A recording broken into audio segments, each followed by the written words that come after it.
How to download YouTube video shorts on Android. Hi everyone, welcome back to a new video. In this video we're going to learn how we can download YouTube video shorts on Android. So without any delay, let's start with the process on how we can do it. But before that, don't forget to hit that like, share and subscribe icon. So if you're on an Android device and you want to download one of the shorts from the YouTube, these are the process that you need to follow. Simply head over to the search section.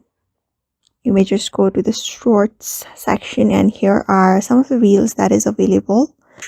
You may just select any of the short that you want to download.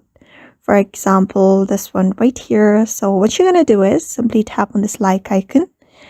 After liking this video, you just need to head over to your profile at the bottom right. After heading over there, you can find this liked video. Just go over there, and when you go over there, you should be able to find the shorts video that you have liked. So simply tap on the three dot there. After tapping on the three dot, you should be able to find download option, if there is any download option available, or if the creator has allowed you to download it. Like this one right here, this short right here. When you tap on the three dot, you can find this download video option. Simply tap on download video.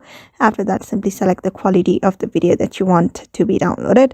After that, simply tap on download, confirm it, and that particular video should be downloaded onto your account. And when you go to download, you will be able to see the video that you've downloaded, your shorts that you've downloaded. So therefore, just follow that method and you should be able to download YouTube shorts on Android device also very easily. So I hope this video was helpful to you, and thank you for watching this video.